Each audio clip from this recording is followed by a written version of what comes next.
और चलिए आपको सीधा चंडीगढ़ लिए चलते हैं, जहां विधानसभा को लेकर बजट सत्र पर कार्यवाही चल रही है। सीएम नायब सिंह सैनी अपना बजट स्पीच पेश कर रहे हैं, सुनिए क्या कुछ कह रहे हैं। सहयोग से वाटर बॉडीज बनाने का मेरा प्रस्ताव है। माननीय अध्यक्ष जी, जल के कुशल एवं समान वितरण के लिए सकाडा प्रणाली, हथनी कुंड बैराज तथा JLN पंप हाउस सालावास की स्थापना की जा चुकी है तथा 180 स्थानों पर real time data equation system RTDS कार्यरत हैं। इन आधुनिक संचालन तकनीकों को आगे बढ़ाते हुए 20 अतिरिक्त स्थानों पर सकाडा तथा 400 स्थानों पर RTDS स्थापित करने का मेरा प्रस्ताव है। विस्तृत तकनीकी समीक्षा के उपरांत पत्थर संरचनाओं के डिजाइन को BIS स्टैंडर्ड्स के अनुरूप संशोधित किया जाएगा, जिससे बाढ़ सुरक्षा कार्यों की स्थायित्व अवधि में वृद्धि होगी।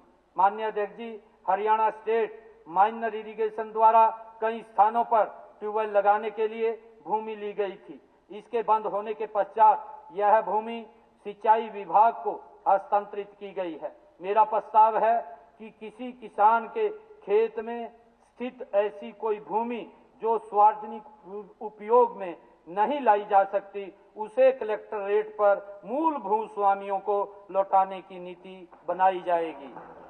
माननीय अध्यक्ष जी, वर्ष 2025-26 के संशोधित अनुमान 5,614.06 करोड़ को 14.83% से बढ़ाकर वर्ष 2026-27 में 6,446.57 करोड़ करने का मेरा प्रस्ताव है।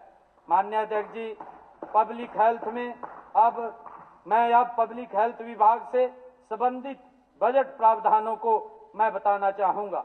वर्ष 2026-27 में ग्रामीण इलाकों में पब्लिक पेयजल सुविधाएं सुनिश्चित करने के लिए महाग्राम योजना के तहत 10 महाग्रामों नामतक, गंगवा, फर्ल, फतेहपुर, सीसवाल, सिवान, डांड, ददलाना, चुकलाना, धोज और जमालपुर में शहरी इलाकों की भांति 55 लीटर प्रति व्यक्ति प्रतिदिन से बढ़ा करके 135 लीटर प्रति व्यक्ति प्रतिदिन पानी उपलब्ध करवाया जाएगा।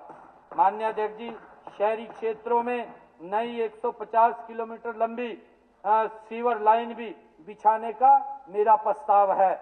विभिन्न उद्योगों, विद्युत संयंत्रों व सिंचाई के लिए उपचारित वेस्ट वाटर का अधिक उपयोग करने के लिए एक महत्वाकांक्षी नीति बनाई गई है, जो कि शुद्ध जल की मांग को भी कम करेगी तथा उद्योगों को सस्ता पानी उपलब्ध कराने में सहायक होगी। मेरा विश्वास है कि 31 दिसंबर 2028 तक 100% रिसाइकल्ड वेस्ट वाटर का उपयोग गैर उपभोग्य परियोजनाओं के लिए किया जाएगा। प्रदेश में कुल 4,134 वाटर वर्क टैंक हैं। कुछ जिलों में भूजल ऊपर आने से पेयजल प्रदूषित होने लगा है। विभाग ने 446 टैंकों को वर्तमान ईंट लाइनिंग से बदलकर RCC लाइनिंग में परिवर्तन करने के लिए चिन्हित किया गया है। वर्ष 2026-27 के दौरान 5 जिलों हिसार, रोहतक, झज्जर, भिवानी व चरखी दादरी के 44 टैंकों को RCC लाइनिंग में परिवर्तित करने का लक्ष्य निर्धारित किया गया है। माननीय अध्यक्ष जी, वर्ष 2025-26 के संशोधित अनुमान 5,469.22 करोड़ को 8.10% से बढ़ा करके वर्ष 2026-27 में 5,912.02 करोड़ करने का मेरा प्रस्ताव है। माननीय अध्यक्ष जी, मानव विकास किसी भी सशक्त और समावेशी समाज की आधारशिला होता है। हर बच्चे को अच्छी शिक्षा, अच्छी स्वास्थ्य सुविधा और अनुवांछित कौशल सिखाने तथा खेल खेलने के अवसर, इन सभी की उपलब्धता सरकार की प्राथमिकता है। इसलिए इन क्षेत्रों के सभी विभागों के बजट प्रस्तावों को एक जगह प्रस्तुत कर रहा हूं। इन क्षेत्रों के हितधारकों के साथ बजट पूर्व परामर्श बैठकों में मुझे 122 सुझाव प्राप्त हुए हैं, जिनमें से 88 सुझावों को मैंने आज के बजट में सम्मिलित किया है। हमारी शिक्षा व्यवस्था को सुदृढ़ करने के लिए मेरे निम्न प्रस्ताव हैं। हर 10 किलोमीटर के दायरे में एक मॉडल संस्कृत विद्यालय खोलने की मेरी पिछली बजट घोषणा के अनुपालना में आज तक 25 राजकीय मॉडल संस्कृत वरिष्ठ माध्यमिक विद्यालय शुरू हो गए हैं। वर्ष 2026-27 में 250 विद्यालयों को CM excellency and early English CMEE विद्यालयों के रूप में विकसित किया जाएगा। ये मेरा प्रस्ताव है। हर कक्षा में हिंदी और अंग्रेजी दोनों माध्यमों से शिक्षा देने वाले ये विद्यालय हरियाणा विद्यालय शिक्षा बोर्ड से संबंधित होंगे।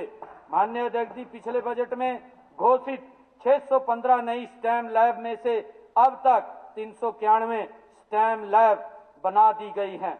वर्ष 2026-27 में 250 अन्य विद्यालयों में 25 करोड़ की लागत से अटल टिंकरिंग लैब स्थापित की जाएंगी। राजकीय विद्यालयों में फ्रेंच भाषा पढ़ाने की मेरी पिछली बजट घोषणा के अनुरूप 60 अध्यापकों को फ्रेंच भाषा में प्रशिक्षण दिया जा चुका है। वर्ष 2026-27 में जर्मन व जापानी भाषाएं पढ़ने की सुविधा देने के लिए 100 अन्य शिक्षकों को प्रशिक्षित किया जाएगा। माननीय अध्यक्ष जी, पिछले बजट में मैंने प्रत्येक जिले में एक राजकीय मॉडल संस्कृत विद्यालय को centre of excellency in sports के रूप में विकसित करने का प्रस्ताव रखा था। वर्ष 2026-27 में शेष 3,328 राजकीय उच्च एवं वरिष्ठ माध्यमिक विद्यालयों में खेल मैदान के विकास हेतु 1 लाख प्रति विद्यालय देने का मेरा प्रस्ताव है। स्टेम को बढ़ावा देने के उद्देश्य से 6ठी से 12वीं कक्षा के मेधावी विद्यार्थियों को विभिन्न तकनीकी संस्थाओं का भ्रमण कराए जाने की घोषणा के क्रियान्वयन से 186 विद्यार्थियों को इसरो और DRDO जैसी संस्थाओं का भ्रमण करवाया गया है। आगामी सत्र में इसे जारी रखने के लिए कक्षा 11वीं के 100 विद्यार्थियों के लिए भी अंतर्राष्ट्रीय भ्रमण कराया जाएगा। माननीय अध्यक्ष जी, गत वर्ष मैंने 6 जिलों में दोहरी पाली में चल रहे स्कूलों को एकल पाली में चलाए जाने का प्रस्ताव रखा था। मैंने कहा था कि यदि यह प्रयोग सफल रहा तो बाकी जिलों में दोहरी पाली में चल रहे स्कूलों को भी इस योजना में शामिल किया जाएगा। मैं बताना चाहूंगा कि ऐसे 12 में से 7 विद्यालयों को एकल पाली में परिवर्तित किया जा चुका है तथा बराड़ा, भुन्ना तथा कुरुक्षेत्र में स्थित 3 राजकीय वरिष्ठ माध्यमिक विद्यालयों को 31 मार्च 2026 तक एकल पाली में परिवर्तित कर दिया जाएगा। अब वर्ष 2026-27 में भिवानी, करनाल, फरीदाबाद, नूंह, पंचकुला, पानीपत तथा पलवल जिलों में दोहरी पाली में चल रहे 25 विद्यालयों को एकल पाली में परिवर्तित किया जाएगा। माननीय अध्यक्ष जी, विद्यार्थियों में व्यावसायिक तथा उद्यमिता संबंधित कौशल के विकास के लिए 2025-26 में कुशल बिजनेस चैलेंज का आयोजन हुआ, जिसमें 1,25,000 विद्यार्थियों की 23,000 टीमों ने भागीदारी की। 5 जनवरी 2026 को शीर्ष 66 टीमों को 1 लाख प्रति टीम की दर से सीड मनी प्रदान की गई। अगले वर्ष भी इस योजना को जारी रखा जाएगा। माननीय अध्यक्ष जी, प्रारंभिक बाल्यावस्था देखभाल एवं शिक्षा को सुदृढ़ करने के लिए सभी 8,600 प्राथमिक सरकारी विद्यालयों में अध्ययनरत बाल वाटिका 3 के सभी 88,434 विद्यार्थियों को निःशुल्क शिक्षा के साथ साथ अब 10 करोड़ रुपए की लागत से स्टेशनरी, यूनिफॉर्म एवं स्कूल बैग भी निःशुल्क उपलब्ध कराए जाएंगे। माननीय अध्यक्ष जी, विद्यार्थियों को बुनियादी सुविधाएं प्रदान करने के लिए आगामी हरियाणा दिवस 1 नवंबर 2026 तक सभी राजकीय विद्यालयों में डबल डेस्क की व्यवस्था सुनिश्चित करने के लिए मैंने 200 करोड़ रुपए का प्रावधान किया है।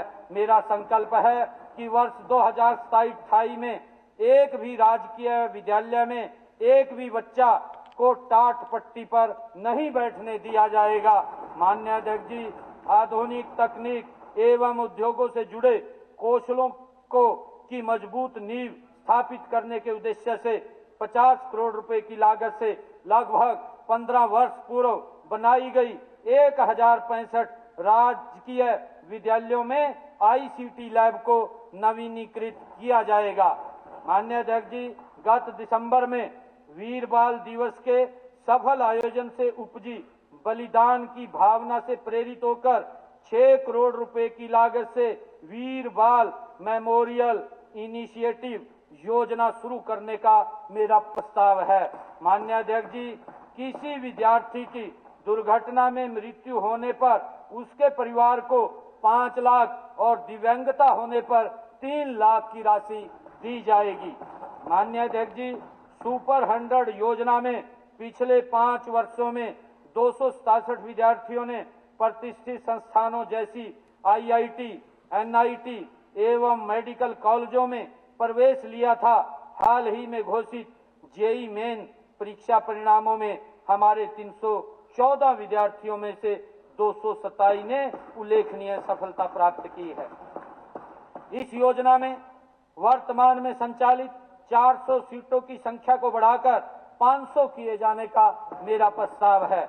माननीय अध्यक्ष जी, प्रदेश में स्थानीय स्तर पर अधिक वेतन वाली नौकरियों के अवसर सृजित करने हेतु तकनीकी शिक्षा विभाग द्वारा 2026-27 से भविष्य केंद्रित इंडस्ट्री अलाइनेड और इंटरडिसिप्लिनरी एकेडमिक प्रोग्राम्स को संचालित किया जाएगा, जिसमें पर्यावरणीय इंजीनियरिंग, साइबर फोरेंसिक्स और information security, internet of things, sugar technology और ऑटोमोटिव इंजीनियर शामिल होंगे।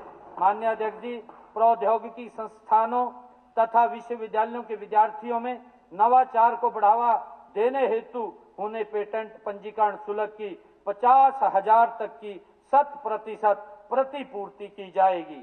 माननीय अध्यक्ष जी, गांव मऊ, लोकरी गुरुग्राम, गांव खेड़ी, तलवाना महेंद्रगढ़ और नारायणगढ़ अंबाला और कवि पानीपत में 4 नए राजकीय बहुतकनीक संस्थान स्थापित करने हेतु इस वित्त वर्ष के लिए मेरा 55 करोड़ रुपए का प्रस्ताव है। माननीय अध्यक्ष जी, सभी 38 राजकीय पॉलिटेक्निक और 5 state institute of engineering and technology के लिए 32 करोड़ रुपए की लागत से नई मशीनरी और प्रयोगशाला उपकरण खरीदे जाएंगे। साथ ही सेक्टर 32 पंचकुला में SIT के लिए नए भवन का निर्माण भी शुरू किया जाएगा।